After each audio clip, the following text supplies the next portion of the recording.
और ये story series based होने वाली है अवेंजर्स सीक्रेट वॉर्स के ऊपर। वहीं सीक्रेट वॉर्स जो कि मार्वल की कॉमिक्स की अब तक की ग्रेटेस्ट इवेंट है और उसी के ऊपर बेस्ड अवेंजर्स 6 मूवी अनाउंस हो चुकी है जो कि इस वाले पूरे मल्टीवर्स सागा का एंड होगी। तो ये स्टोरी आपके लिए जानना बहुत ज़रूरी है। ये एक बहुत ही लेजेंडरी स्टोरी है और ये बिल्कुल भी मत सोचना कि इस स्टोरी को समझ के या फिर जान के आपकी मूवी स्पॉइल हो सकती है। अगर आप सीक्रेट वॉर्स की स्टोरी को जानोगे तो मेरे अकॉर्डिंग इस पूरे सागा के और अवेंजर्स 5 और 6 के आपके जो मज़े हैं वो दुगने हो जाएंगे। एक बार अगर आप कॉमिक्स को समझोगे तो मूवीज़ की एक्साइटमेंट और फीलिंग आपके लिए शायद 10 गुना बढ़ जाए। तो इसलिए मैं चाहता हूँ कि आप इस स्टोरी को डिटेल में सुने यहाँ पे। और without wasting any more time चलिए वीडियो को शुरू करते हैं। Like you, be strong to hold the powers of the sun.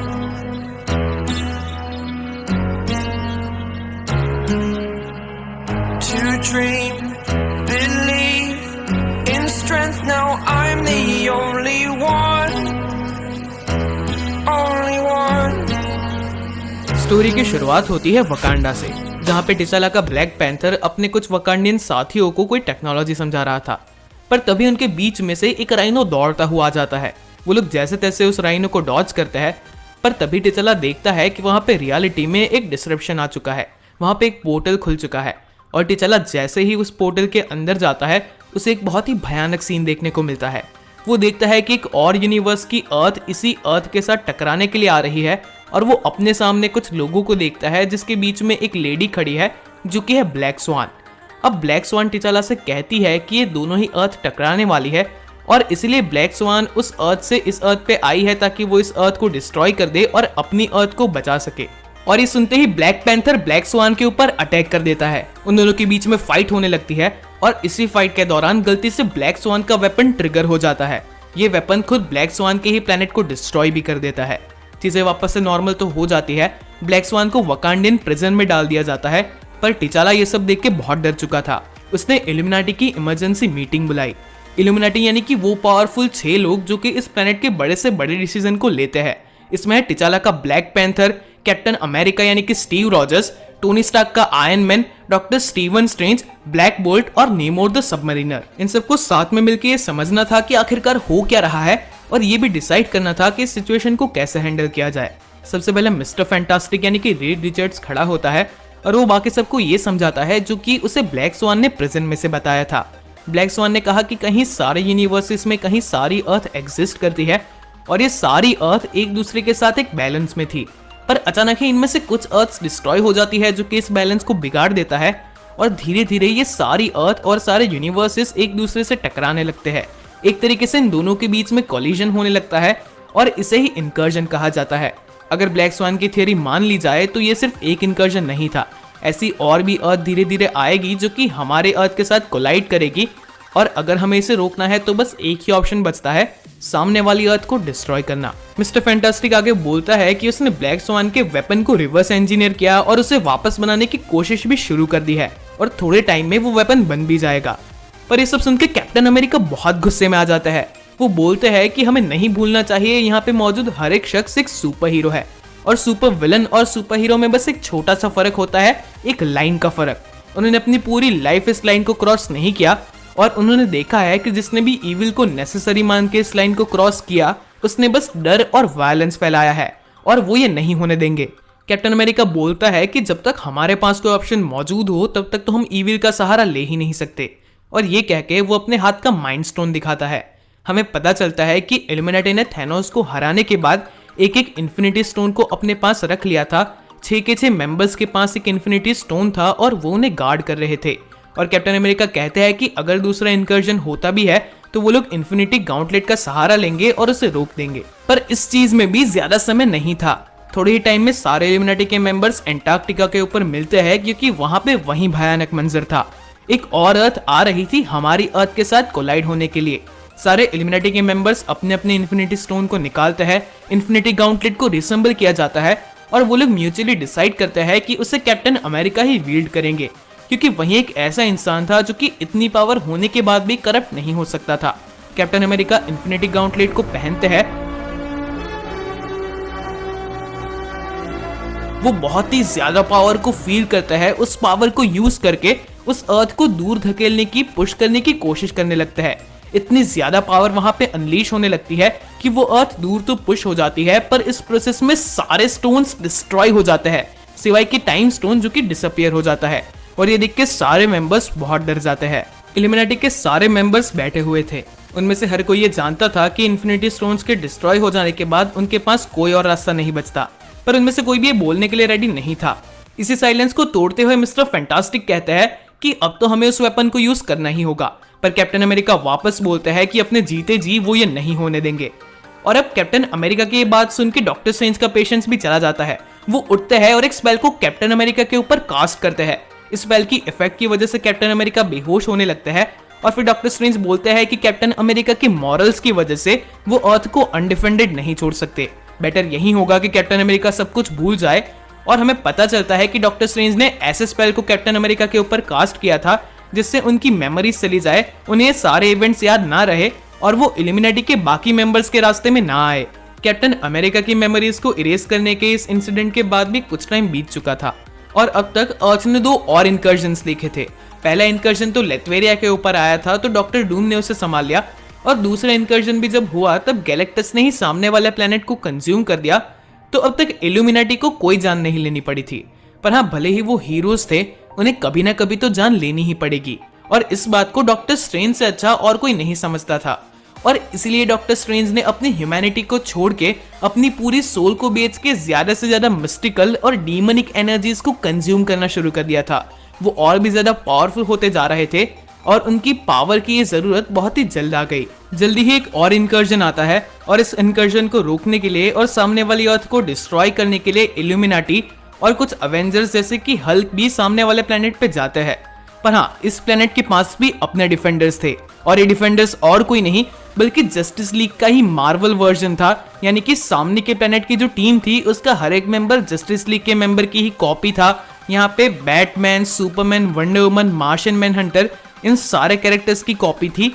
और हमारे अवेंजर्स और इन जस्टिस लीग के मेंबर्स के बीच में एक बैटल होने लगती है। यहाँ पे जस्टिस लीग के मेंबर्स भी बहुत पावरफुल थे और सुपरमैन की जो कॉपी थी वो लिटरली अवेंजर्स के ऊपर भारी पड़ने लगता है। और ये सब देख के डॉक्टर स्ट्रेंज को अपने न्यू फाउंड पावर्स का इस्तेमाल करने की जरूरत पड़ती है। डॉक्टर स्ट्रेंज वहां पे एक डीमन को समन करता है और इन सारे जस्टिस लीग के मेंबर्स की एनर्जी को एब्जॉर्ब करने लगते हैं। वो अपनी थर्ड आई का भी यूज करते हैं। डॉक्टर स्ट्रेंज सच में खुद एक डीमन बन चुके थे। इन सारे मेंबर्स की एनर्जी को एब्जॉर्ब करने के बाद भी डॉक्टर स्ट्रेंज नहीं रुकते और उनकी पावर्स वहां पे डिस्ट्रैक्शन फैलाने लगती है, जिसे देख के इल्यूमिनाटी के बाकी मेंबर्स डॉक्टर स्ट्रेंज को हरा देते हैं और उन्हें वहीं पे बेहोश कर देते हैं। पर अब डॉक्टर स्ट्रेंज को रोकने के बाद इन सारे मेंबर्स को इस अर्थ को डिस्ट्रॉय भी करना था। रीड रिचर्ड्स वहां पे अपने वेपन को सेटअप करता है और उसका ट्रिगर टिचाला यानी कि ब्लैक पैंथर के हाथ में देके उसे ट्रिगर करने के लिए कहता है। ब्लैक पैंथर बोलता है कि हाँ, मैं एक किंग हूँ, मुझे पता है कि अपने लोगों की हिफाजत करना मेरा फर्ज है, पर मैं बाकियों की जान नहीं ले सकता। टिचाला रोने लगता है और रीड से कहता है कि आई एम सॉरी, मैं ये नहीं कर पाऊंगा। रीड रिचर्ड यानी कि मिस्टर फैंटास्टिक उसे कहता है कि हाँ, मैं तुम्हें समझता हूँ। पर इन सारी कन्वर्सेशन के बीच में वहां पे नेमोर आ जाता है, जो कि उस ट्रिगर को अपने हाथ में लेके पुल कर देता है और कहता है कि फिर मैं ही ये कर देता हूँ। और इतना करते ही वहां पे ब्लास्ट होने लगता है, जिससे वो पूरा प्लेनेट कुछ ही सेकंड्स में डिस्ट्रॉय हो जाता है। करोड़ों जाने कुछ ही सेकंड्स में चली जाती है। हाँ, इल्यूमिनाटी के मेंबर्स ने और अवेंजर्स के मेंबर्स ने इस चीज को प्लान किया था, पर इस चीज को होता हुआ कोई भी नहीं देख पाता। वो सारे अंदर से टूट जाता है। आखिरकार वो सुपर हीरोज थे जो कि जान नहीं ले सकते। इस डिस्ट्रक्शन को देख के वो कांप चुके थे। टिचाला गुस्से में उठता है और नेमोर के फेस के ऊपर पंच मारता है और टोनी नेमोर को इल्यूमिनाटी से ही निकाल देता है। वो लोग सोचते हैं कि ऐसे और अर्थ को डिस्ट्रॉय करके और लोगों को मार के वो कब तक अपनी डेस्टिनी को अवॉइड करेंगे। बेटर यही होगा कि वो अपनी डेस्टिनी को एक्सेप्ट कर ले। हल्क वापस से ब्रूस बैनर बन जाता है और अपने साथ टाइम स्पेंड करता है, तो रीड रिचर्ड्स अपनी फैमिली और फैंटास्टिक फोर के साथ टाइम स्पेंड करने लगता है और टोनी अपना बचा हुआ टाइम शराब पीने में लगाता है। पर जिस एंड का वो लिटरली वेट करते थे वो एंड कभी नहीं आता, कभी और कोई इंकर्जन होता ही नहीं। और जब वो लोग इस चीज को इन्वेस्टिगेट करते हैं कि और कोई इंकर्जन आके अर्थ को डिस्ट्रॉय क्यों नहीं कर रहा, तब उन्हें पता चलता है कि इन सारी चीजों के पीछे टीम से निकाला गया नेमोर है। उसने अपनी एक नई टीम बनाई है जिसका नाम कबाल है जिसमें थैनोस और उसका ब्लैक ऑर्डर, गैलेक्टस के हेरल्ड्स और मैक्सिमस जैसे और भी कैरेक्टर्स है, और ये सारे मिलके और अर्थ जो कि इनकर्जन के थ्रू यहाँ पे आ रही है उन्हें डिस्ट्रॉय कर रहे हैं। इस बात को 8 महीने बीत चुके थे और दुनिया बहुत बदल गई थी। इन 8 महीनों में टोनी स्टार्क ने एक बहुत ही खतरनाक आयरन मैन आर्मर बनाया और कबाल से लड़के उन्हें रोकने की कोशिश की, पर टोनी कबाल से नहीं जीत पाया और कबाल ने टोनी को हरा के उसे पकड़ लिया।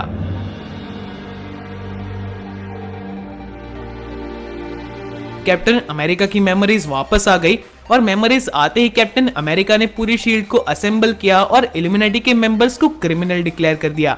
शील्ड और वकांडा के बीच की जंग में वकांडा पूरी तरीके से डिस्ट्रॉय हो गया और रीड रिचर्ड्स के साथ बाकी बचे हुए इल्यूमिनेटी और अवेंजर्स के मेंबर शील्ड से छुपने लगे। और इन सारे केओस के बीच में नेमोर लेथवेरिया के डॉक्टर डूम के डूम कैसल में डॉक्टर डूम के सामने टेबल पे बैठा था। वो लोग साथ में लंच कर रहे थे और नेमोर डॉक्टर डूम से कहता है कि वो चाहता है कि डॉक्टर डूम भी कबाल को ज्वाइन करे। और बहुत ही लंबे डिस्कशन के बाद आखिरकार नेमोर भी इस चीज को कन्फेस करता है कि कबाल में ब्लैक ऑर्डर के मेंबर्स, थैनोस और गैलेक्टस के हेरल्ड जिस तरीके से और प्लेनेट पे जाकर डिस्ट्रक्शन मचाते थे और लोगों को मारते थे, वो तो अब नेमोर से भी नहीं देखा जा रहा। और इसलिए वो चाहता है कि डॉक्टर डूम जैसा एक पावरफुल मेंबर इस टीम में आए ताकि इस टीम को और कंट्रोल में रखा जा सके।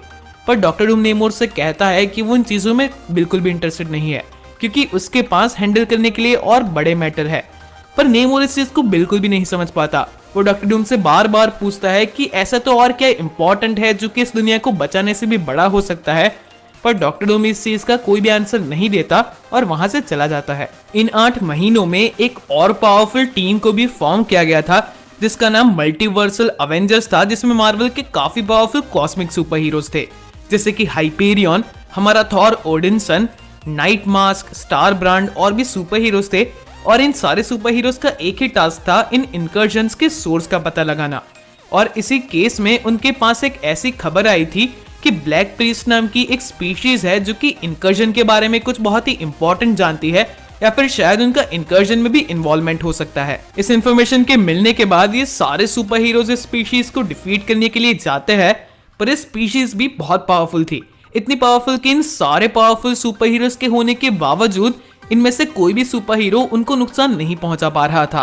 और एक बहुत ही लंबी बैटल के बाद थॉर ओडिनसन अपनी रेज में आ जाता है और उनके ऊपर इतना ज्यादा पावरफुल लाइटनिंग अटैक करता है कि वो लोग घायल होने लगते हैं।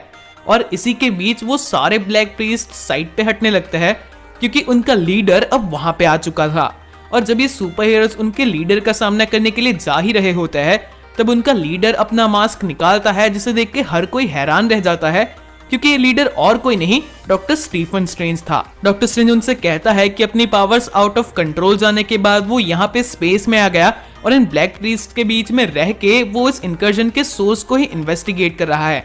और अब शायद उसे पता चल चुका है कि इनकर्जन्स आखिरकार हो क्यों रहे हैं। पर इन सारी बातों के बीच में अर्थ पे भी काफी की इवेंट्स हो रहे थे, क्योंकि कैप्टन अमेरिका को रीड रिचर्ड्स और बाकी के इल्यूमिनेटी की लोकेशन के बारे में पता चल गया था और कैप्टन अमेरिका अपनी पूरी टीम के साथ उन्हें पकड़ने के लिए आ रहे थे। पर यहाँ पे रीड रिचर्ड्स भी अकेला नहीं था, स्पाइडरमैन, हल्क और भी कहीं सारे सुपर हीरोज मिस्टर फैंटास्टिक के साथ खड़े थे और कैप्टन अमेरिका का सामना कर रहे थे। और इन सारी बैटल और वॉर के बीच में आखिरकार मिस्टर फैंटास्टिक कैप्टन अमेरिका और उसके एलाइज को कैद करने में कामयाब हो जाते हैं। कैप्टन अमेरिका को पकड़ने के बाद रीड रिचर्ड्स उन्हें समझाने लगता है कि अब लड़ने का कोई फायदा नहीं, क्योंकि अब सिर्फ आखिरी की 2 अर्थ बची है। पहली तो हमारी अर्थ 616 और दूसरी बची है अल्टीमेट यूनिवर्स यानी कि अर्थ 1610। अब यहाँ पे एक चीज ये भी हो गई है कि नेमोर जो कि कबाल को लीड कर रहा था, अब कबाल की पूरी टीम नेमोर के कंट्रोल से बाहर है और कबाल ने फैसला किया है कि वो अर्थ 1610 की साइड से यानी कि अल्टीमेट यूनिवर्स की साइड से लड़ेंगे और अब हम उन्हें नहीं हरा पाएंगे। अल्टीमेट यूनिवर्स का इविल रीड रिचर्ड्स, जिसे द मेकर भी कहा जाता है, वो कबाल का लीडर बन चुका था। वो थैनोस, बाकी के ब्लैक ऑर्डर और भी विलन्स के साथ इस अर्थ को अटैक कर रहा था और हमारी अर्थ का हर एक सुपर हीरो अपने तरीके से उसे फाइट करने की कोशिश कर रहा था। जैसे कि लूक केज और आयरन फिस्ट लोगों को रेस्क्यू कर रहे थे, गार्डियंस ऑफ द गैलेक्सी भी अर्थ पे आ चुकी थी अर्थ को डिफेंड करने के लिए, तो एक्समैन को छोड़ के साइक्लॉप्स ने एक फिनिक्स एग ढूंढ निकाला था और अपने अंदर फिनिक्स की पावर्स को समा लिया था।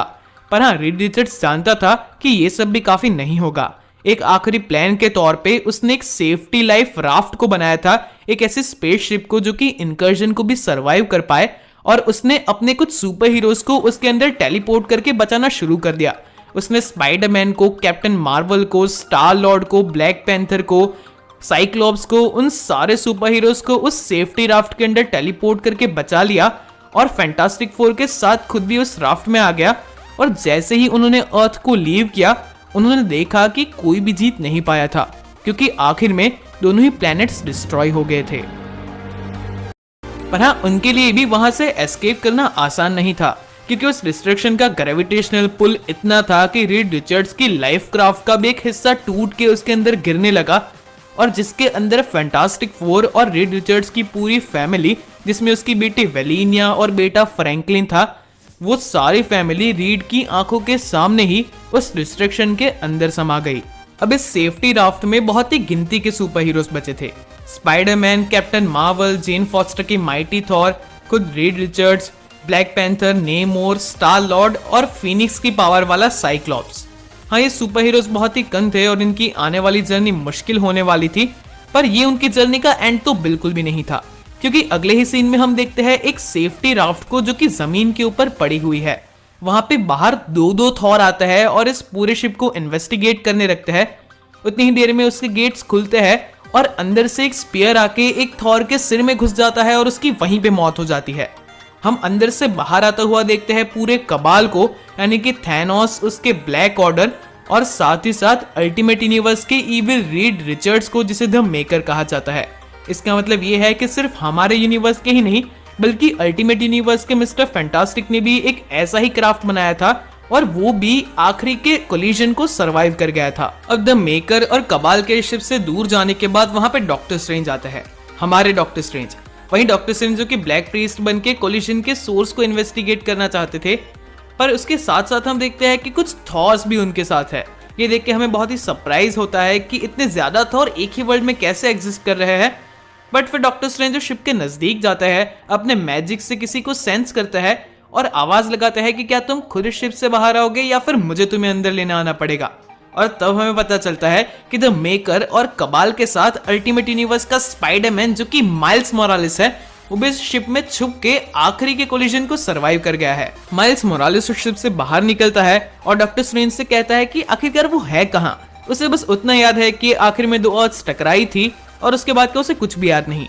पर ये सुन के डॉक्टर स्ट्रेंज बहुत शॉक्ड होते हैं। वो माइल्स से पूछते हैं कि उसे इतना पुराना आखिरकार याद कैसे है, क्या उसे कोलिजन्स के बारे में सब याद है। पर माइल्स डॉक्टर स्ट्रेंज की बातों को समझ नहीं पाता।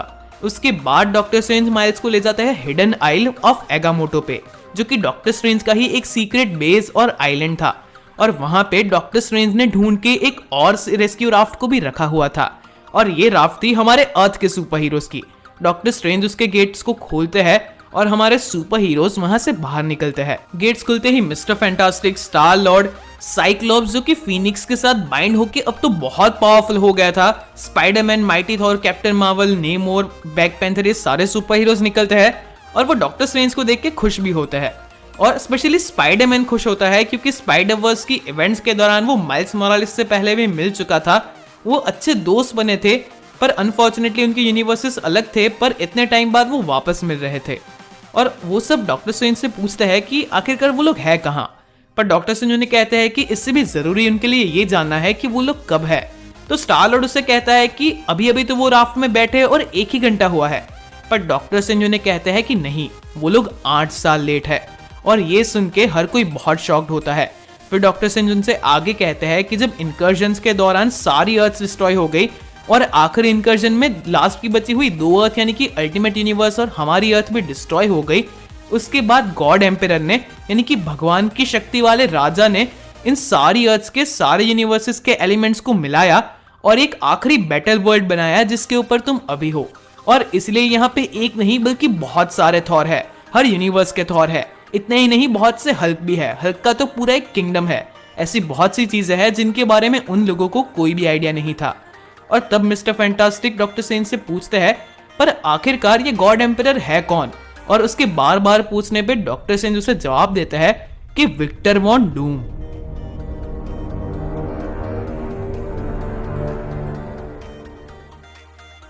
एंड आई होप कि इस स्टोरी को अगर आपने पूरा देखा है तो अब आपके माइंड में क्लियर हो रहा होगा कि कैसे मार्वल ने मल्टीवर्स ऑफ मैडनेस के थ्रू इंकर्जन्स को एस्टैब्लिश किया है एंड में, फिर कैसे उसने थॉर लव एंड थंडर में माइटी थॉर को एस्टैब्लिश किया जिसका इस सीरीज में आगे अच्छा रोल होगा, एंड कैसे वो वकांडा फॉरएवर के थ्रू नेमोर को भी एस्टैब्लिश कर रहा है जिसका इस पूरी सीक्रेट वॉर्स की इवेंट में की रोल है। तो मार्वल लिटरली अपने सागा को कैसे सीक्रेट वॉर्स की और ही डायरेक्ट कर रहा है, और ये सब समझने के बाद आप बिल्कुल क्लियर होंगे और मार्वल की मूवीज के लिए आपका एक्साइटमेंट भी और बढ़ जाएगा, जो कि मेरा एम है।